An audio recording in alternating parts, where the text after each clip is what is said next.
Olá, caminhante, tudo em paz? Que o Senhor continue te abençoando todos os dias da tua vida.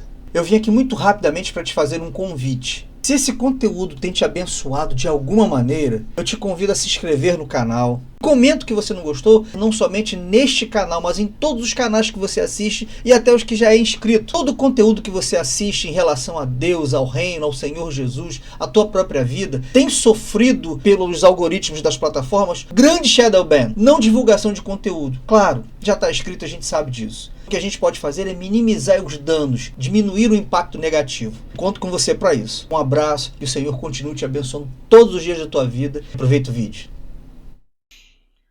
Olá, caminhante, tudo em paz? Vamos orar para a gente iniciar a nossa leitura? Vamos lá. Pai, em nome de Jesus, obrigado por todas as coisas, todas mesmo. Nós te agradecemos também porque o Senhor nos dá a permissão de hoje estarmos aqui para lermos mais um capítulo, Deus, desta ferramenta, deste livro que nos tem ajudado bastante. Nos conduz pelas linhas, pelas entrelinhas, que a gente consiga entender e captar o que o Senhor tem para nós hoje. Em nome de Jesus. Amém. Vamos lá? Este é o nosso livro, Uma Vida com Propósitos. Dia 29. Aceitando tua missão. Foi o próprio Deus quem fez de nós o que somos e nos deu uma vida nova da parte de Cristo Jesus. E muitos séculos atrás, Ele planejou que gastássemos essa vida em auxiliar aos outros. Efésios 2:10. Eu te glorifiquei na terra, pois concluí até o último detalhe o que me deste para fazer. João 17:4. Você foi posto na terra para fazer uma contribuição. Você não foi criado apenas para consumir recursos, comer, respirar e ocupar espaço. Deus te projetou para que tua vida faça uma diferença. Apesar de muitos livros de sucesso informarem sobre como tirar o máximo da vida, não foi para isso que Deus o criou. Você foi criado para acrescentar à vida da terra, não apenas para extrair. Deus quer que você devolva algo. Esse é o quarto propósito de Deus para sua vida, e se chama ministério ou serviço. A Bíblia fornece os detalhes. Você foi criado para servir a Deus. A Bíblia diz: Deus nos criou para que fizéssemos as boas obras que Ele já havia preparado para nós. Essas boas obras são o teu serviço. Sempre que você serve as pessoas de alguma forma, você está na verdade servindo a Deus e cumprindo um de seus propósitos. Nos 2 próximos capítulos, você verá como Deus cuidadosamente molda você para o teu propósito. O que Deus disse para Jeremias também vale para você. Antes que o fizesse no útero de tua mãe, eu o escolhi. Antes que você nascesse, eu o separei para uma obra especial. Você foi posto neste planeta para uma missão especial. Você foi salvo para servir a Deus. A Bíblia diz: foi Ele quem nos salvou e nos escolheu para o seu santo trabalho, não porque merecêssemos, mas porque esse era o seu plano muito antes do princípio do mundo, mostrar o seu amor e a sua bondade para conosco por meio de Cristo.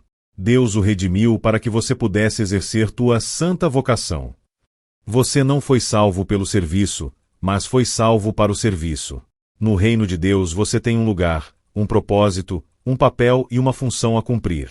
Isso dá à tua vida enorme importância e valor. Comprar tua salvação custou a Jesus a própria vida. A Bíblia nos recorda: vocês foram comprados por alto preço. Portanto, glorifiquem a Deus com o teu próprio corpo. Não servimos a Deus por causa de culpa, medo ou mesmo obrigação, mas pela alegria e profunda gratidão pelo que Ele fez por nós. Nós lhe devemos a vida. Pela salvação, nosso passado foi perdoado, nosso presente faz sentido e nosso futuro é seguro. À luz dessas incríveis vantagens, Paulo concluiu: por causa da grande misericórdia divina, peço que vocês se ofereçam completamente a Deus como um sacrifício vivo, dedicado ao seu serviço. O apóstolo João ensinou que nossos préstimos amorosos às outras pessoas mostram que somos verdadeiramente salvos. Ele disse: sabemos que já passamos da morte para a vida porque amamos nossos irmãos. Se não tenho nenhum amor pelos outros, nenhum desejo de ajudar as pessoas e me preocupo somente com minhas necessidades, deveria questionar se Cristo está realmente na minha vida. Um coração salvo é um coração que deseja servir. Outro termo relativo a servir a Deus que é mal compreendido pela maioria das pessoas é a palavra ministério. Quando a maioria das pessoas escuta ministério, pensa em pastores, padres e sacerdócio profissional, mas Deus diz que cada membro de sua família é um ministro. Na Bíblia, as palavras servo e ministro são equivalentes, assim como serviço e ministério. Se você é cristão, é um ministro e quando está servindo, está ministrando. Quando a sogra de Pedro, enferma, foi curada por Jesus, ela instantaneamente se levantou e começou a servi-lo, usando seu novo dom de saúde. É exatamente isso que devemos fazer. Somos curados para ajudar aos outros. Somos abençoados para ser uma bênção. Somos salvos para servir, e não para ficar sentados esperando pelo céu. Você nunca se perguntou por que Deus não nos leva para o céu, imediatamente após aceitarmos sua graça? Porque Ele nos deixa em um mundo decadente. Ele nos deixa aqui para cumprir seus propósitos. Uma vez que você esteja salvo, Deus pretende usá-lo para seus objetivos. Deus tem para você um ministério em tua igreja e uma missão no mundo. Você é chamado para servir a Deus. Enquanto crescia, você deve ter pensado que ser chamado por Deus era algo que somente missionários, pastores, freiras e outros obreiros de tempo integral experimentavam, mas a Bíblia diz que todo cristão é chamado para servir. Teu chamado para ser salvo incluiu o chamado para servir. Ambos são o mesmo chamado. Independentemente de teu emprego ou carreira, você é chamado para ser um cristão servindo em tempo integral. Um cristão não servo é uma antítese. A Bíblia diz: Deus nos salvou e nos chamou para sermos o seu povo. Não foi por causa do que temos feito, mas porque este era o seu plano e por causa da sua graça. Pedro acrescenta: vocês foram escolhidos para falar sobre as excelentes qualidades de Deus, que o chamou. Sempre que você faz uso das habilidades que Deus lhe concedeu para ajudar os outros, você está cumprindo o teu chamado. A Bíblia diz: vocês agora pertencem a Ele para ter uma vida útil no serviço de Deus. Quanto do teu tempo vem sendo utilizado a serviço de Deus? Em algumas igrejas na China, dão-se as boas-vindas a novos crentes dizendo: Jesus agora tem um novo par de olhos para ver, novos ouvidos para escutar, novas mãos com as quais ajudar e um novo coração para amar os outros. Uma razão pela qual você precisa estar vinculado a uma igreja é o cumprimento do teu chamado para servir a outros crentes de maneira prática. A Bíblia diz: todos vocês juntos são o corpo único de Cristo, e cada um de vocês é um membro separado e necessário a Ele. O teu serviço é desesperadamente necessário no corpo de Cristo, basta perguntar em qualquer igreja local. Cada um de nós tem um papel a desempenhar, e cada um deles é importante. Não existe serviço pequeno para Deus, tudo importa. Do mesmo modo, não existem ministérios insignificantes na igreja.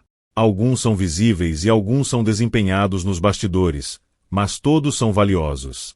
Ministérios pequenos ou velados fazem frequentemente uma grande diferença. Em minha casa, a luminária mais importante não é o enorme lustre da sala de jantar, mas a pequena luz noturna que me impede de tropeçar quando levanto à noite. Não há uma correlação exata entre tamanho e importância. Todo ministério é importante, porque todos dependemos uns dos outros para funcionar. O que acontece quando uma parte do teu corpo deixa de funcionar? Você adoece. O resto do teu corpo sofre. Imagine se teu fígado decidisse começar a viver por conta própria. Eu estou cansado. Não quero mais servir este corpo. Quero um ano de folga, só me alimentando. Eu tenho de pensar no que é melhor para mim. Deixe que outra parte do corpo assuma. O que aconteceria? O teu corpo iria morrer. Hoje em dia, milhares de igrejas locais estão morrendo por causa de cristãos que não têm vontade de servir. Eles ficam assistindo de lado, e o corpo sofre. A ordem é servir a Deus. Jesus foi categórico: a atitude de vocês deve ser igual à minha, porque eu, o Messias, não vim para ser servido, mas para servir e dar a minha vida por muitos. Para os cristãos, servir não é questão de opção, não é algo a ser encaixado em nossas agendas caso haja tempo disponível. Servir é o núcleo da vida cristã. Jesus veio para servir e para dar. Esses dois verbos também devem servir para definir tua vida na terra. Serviço e doação resumem o quarto propósito de Deus para a tua vida. Madre Teresa disse certa vez: viver em santidade consiste em realizar a obra de Deus com um sorriso. Jesus ensinou que a maturidade espiritual nunca é um fim em si mesma. Maturidade é para o ministério. Nós crescemos para nos doar. Seguir aprendendo mais e mais não é o suficiente. Precisamos agir de acordo com o que sabemos e pôr em prática o que afirmamos acreditar. Impressão sem expressão causa depressão. Estudar sem trabalhar leva à estagnação espiritual. A antiga comparação entre o Mar da Galileia e o Mar Morto ainda é verdadeira. O Mar da Galileia é cheio de vida porque recebe água e também a escoa. No Mar Morto nada vive, pois, ao contrário do primeiro, não há saída de água. A última coisa que muitos crentes precisam hoje em dia é participar de outro estudo bíblico. Eles já sabem muito mais do que põem em prática. O que eles precisam é de experiências em servir, nas quais possam exercitar seus músculos espirituais. Servir é contrário à nossa inclinação natural. Na maior parte do tempo, estamos mais interessados em nos servir do que no serviço. Dizemos: estou procurando uma igreja que atenda às minhas necessidades e me abençoe, e não estou procurando um lugar onde possa servir e ser abençoado. Esperamos que os outros nos sirvam, e não ao contrário. Mas, à medida que amadurecemos em Cristo, o foco de nossa vida deve ser deslocado progressivamente, para termos uma vida de serviço. Um seguidor de Jesus maduro deixa de perguntar quem irá alcançar minhas necessidades, e começa a perguntar as necessidades de quem eu vou alcançar. Você alguma vez já fez essa pergunta? Preparando-se para a eternidade. No fim de tua vida na terra, você ficará perante Deus, e Ele avaliará como você serviu aos outros com tua vida. A Bíblia diz: cada um de nós prestará contas de si mesmo a Deus. Pense nas implicações disso. Algum dia Deus irá comparar quanto tempo e energia gastamos conosco, em relação ao que utilizamos para servir aos outros. Nesse momento, todas as nossas desculpas para o egoísmo soarão vazias. Eu estava muito ocupado, ou eu tinha meus próprios objetivos, ou eu estava preocupado em trabalhar, me divertir ou em preparar minha aposentadoria. A todas as desculpas, Deus responderá: sinto muito, resposta errada. Eu o criei, salvei, chamei e ordenei a você que tivesse uma vida de serviços aos outros. Qual parte você não entendeu? A Bíblia alerta os que não creem. Ele derramará a sua ira e o seu castigo sobre os que vivem para si mesmos, mas para os cristãos isso significará a perda das recompensas eternas. Nós só estamos completamente vivos quando ajudamos os outros. Jesus disse: se você insistir em salvar a tua própria vida, você a perderá. Somente aqueles que põem de lado a sua vida por minha causa e por causa da boa nova é que saberão realmente o que significa viver. Essa verdade é tão importante que é repetida 5 vezes nos evangelhos. Se você não está servindo, está apenas existindo, porque a vida foi feita para o ministério. Deus quer que você aprenda a amar e a servir as pessoas de forma altruísta. Serviço e importância. Você dará a vida por algo. O que será? Uma carreira, um esporte, um passatempo, fama, riquezas? Nenhuma dessas coisas será importante para sempre. Servir é o caminho para a verdadeira importância. É através do ministério que descobrimos o significado da vida. A Bíblia diz: todos achamos nosso significado e função como parte do seu corpo. Ao servirmos juntos na família de Deus, nossa vida assume uma importância eterna. Paulo disse: quero que vocês pensem como tudo isso torna vocês mais importantes, não menos por causa daquilo de que vocês são parte. Deus quer usá-lo para que você faça diferença no mundo dele. Ele quer trabalhar por meio de você. O que importa não é a duração da tua vida, mas a contribuição que ela dá. Não quanto você viveu, mas como viveu. Se você não está envolvido em algum serviço ou ministério, que desculpa tem usado? Abraão era velho, Jacó era inseguro, Lia era sem atrativos, José foi maltratado, Moisés gaguejava, Gideão era pobre, Sansão era codependente, Raabe era imoral, Davi teve uma amante e todo tipo de problema familiar, Elias tinha tendências suicidas, Jeremias era depressivo, Jonas era relutante, Noemi era viúva, João Batista era excêntrico para dizer o mínimo, Pedro era impulsivo e temperamental, Marta se preocupava demais, a mulher samaritana teve vários casamentos fracassados, Aqueu era indesejado, Tomé tinha dúvidas, Paulo tinha saúde fraca e Timóteo era tímido. Aí está uma boa variedade de desajustes, mas Deus usou cada um deles a seu serviço. Ele também usará você, se deixar de dar desculpas. 29º dia. Pensando no meu propósito. Um tema para reflexão. Servir não é questão de opção. Um versículo para memorizar. Porque somos criação de Deus realizada em Cristo Jesus para fazermos boas obras, as quais Deus preparou antes para nós as praticarmos. Efésios 2:10. Uma pergunta para meditar. O que está me impedindo de aceitar o chamado de Deus para servi-lo? Efésios 2:10. Porque somos feitura sua, criados em Cristo Jesus para as boas obras, as quais Deus preparou para que andássemos nelas. Bem, caminhantes, só nos resta agora orar. Amém?